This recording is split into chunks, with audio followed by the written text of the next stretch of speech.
Hi everyone, teach you guys here how to change a light bulb, or well, position the light bulb, because a good amount of the time on these cars the light bulbs for these either go out, and most of the times they just like to dangle and fall down. I'm missing the LTD strip here, but I could sure get the light working before I get the strip on. It's going to be a pretty easy job. Only 2 tools required: regular Phillips screwdriver and one of these trim poppers. You use one of these when you get in there. And well, on all the cars with these problems, I've noticed that duct tape is the best solution. As cheap as it may sound, that's it. So it's behind the C-pillar sail panel on the inside right there, and you're gonna want to take off the screws that hold it in there. I'll teach you guys how to do it the quick and easy way without having to remove the backrest. First one is right in here. Want to pry it off like that, and then you're gonna want to stick a screwdriver in it.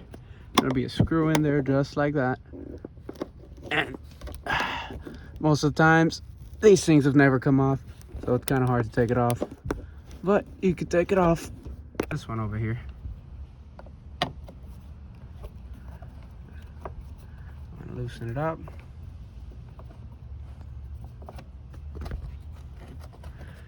Things are pretty hand tight. Good thing about these Fords, they make it hand tight, so when you're on the side of the highway, like every other Ford, you can just take it off.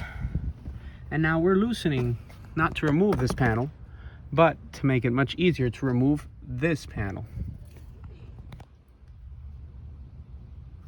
That'll be one more screw you're gonna need in here.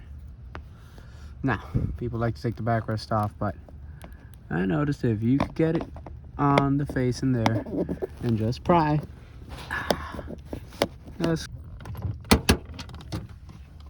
just loosen it enough to where you can grab on top here, pry, and it'll pop off. It's the whole design of it, just pops off. Bad thing is, when they pop off, they like to come off with other pieces of plastic, because all these plastic pieces here are on with pressure, not with bolts or anything. So that's the bad side about it. This one just came off literally right now as I was doing it. It's fine. There goes that trim.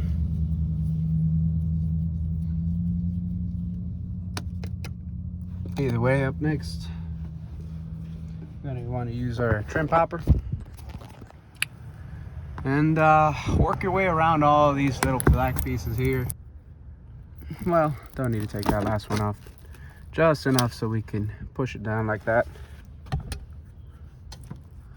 Now then, when you're in here, you're going to want to reach in here and feel for 2 wires. Just as I suspected, it was dangling all the way down on the floor, as they always are. I don't know why, but it's what happens to them.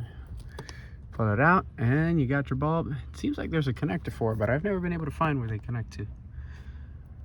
And the trick is here, loop it onto here and just, oops, touch myself. And then you're gonna want to just loop it all the way around, like so. Then from there, strange. Oh, there it goes again. That's strange. Oh, and there it comes back. All right, that's nice. And from then, you can grab a piece of tape, put it in there, and stick it onto the panel, and it'll hang on there, as so. And you can come to the other side. Oh, I put it in the wrong spot. Oh, I almost forgot. Yeah, they have these little bags of, oh, you'll think it's a drug bag when you first see it, but I'll show you it's not. It's insulation for... You got your light back. Now, when reinstalling everything, once you put this back in place, I like to grab these pieces right here put some double-sided tape or regular tape and put it on both sides so it could stick onto here and hold this panel in much better than the factory glue. And well, that's how you do it. That's how you get to light your light on these earlier Panther platforms. This one's a 79, first year for them, so there you go.